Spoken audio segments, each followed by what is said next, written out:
Was this an issue-free election? I mean, did people not talk about something that they were promised the country? And what about the United States? Were we not a matter for people to discuss our presence there and what they expected from us? My impression is, Henry, that there was little to none of that. This was a personality-driven election. It was an interest, a local interest-driven election, and there were, aside from whether you had an attitude toward Karzai and his government, it was a local election that was taking place among ambitious people locally who saw value in holding a position in the parliament. Again, this aggregates, to more than that, but in its essence, that's the way I saw it. Yeah, I think that's right. I think it seemed like it wasn't based on substance. People didn't have a lot of platforms. There seemed to be an ethnic component which was driving how people voted. And there wasn't a lot of mention, at least that I saw, of what the U.S. should do or the U.S. should get out. I heard that a lot of parliamentarians were running on. Many parliamentarians were making promises that have nothing to do with being a parliamentarian. We'll build this bridge or we'll do this, and it's they can't necessarily do that unless they can get, as I said before, NGO funding or something to do that.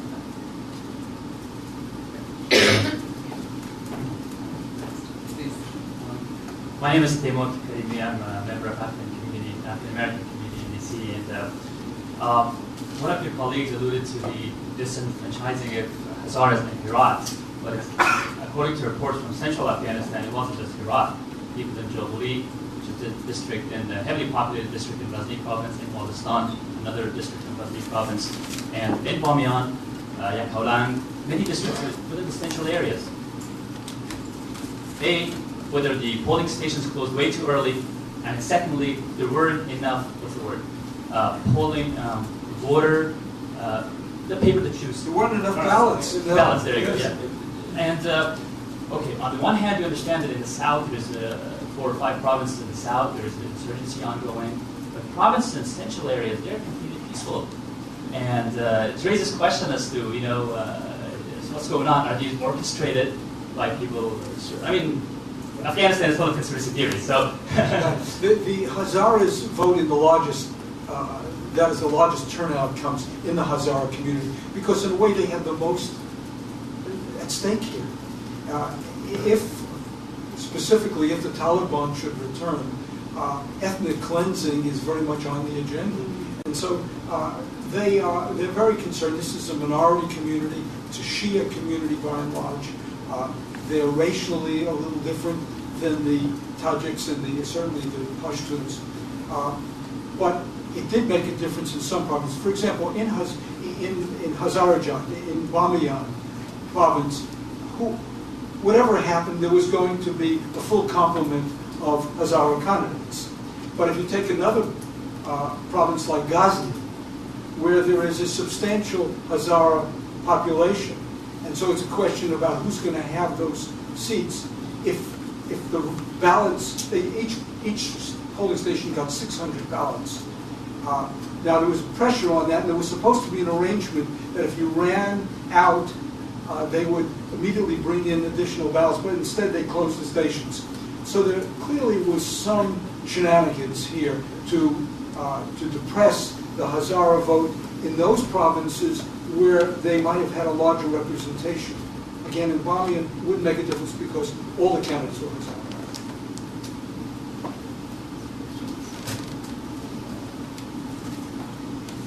U.S. European Committee. You discussed some of the, at the beginning of your remarks, the question of an emerging narrative on the legitimacy or how to interpret the election through the media on the outside. Do you have a sense for what an emerging narrative would be for the Afghan voices within the country rather than on the outside?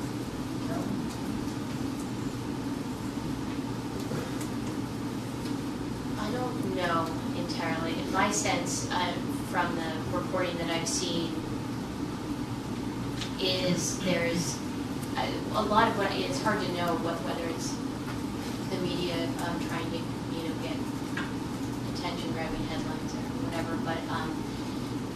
seems to be a lot of pessimism that I'm seeing, that it's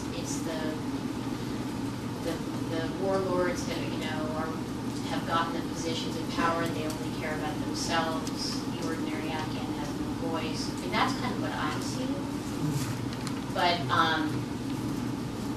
it's too early to tell. And I mean, I guess, as Mike said, on the other hand, I mean, people are trying to go through a process where they're bringing those complaints forward. So it's not like everyone is just resigned to the terrible tragedy of the fraud. There are more than 2,000, 3,000 complaints to the Electoral Complaints Commission, where people are trying to get, they're trying to be heard for what's happened. So I think we just have to see. I don't have a good answer about where the narrative is yet. Any thoughts? I think this is very much the forming narrative. You've got people who have voices who are on the boards. You've got the ECC, Election Complaint Commission, that's working, sort of. Well, we'll have to see, right? Yeah. How they resolve those complaints. Sure.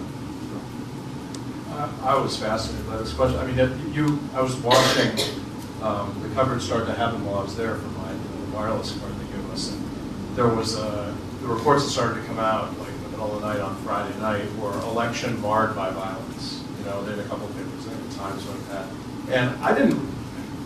To be honest, you could just as easily have written the story, election, you know, banner held aloft despite 100 scattered terrorist attacks, you know, in a country of 30 million people. I mean, it totally depends on what your baseline is and what your, and I think that the trying to be as dispassionate as I can, I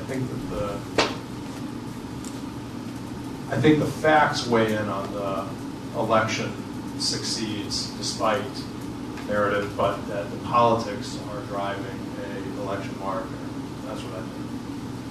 And following up on what you said before, Mike, people, depending on what their larger agenda are, will interpret the election to fit their agenda.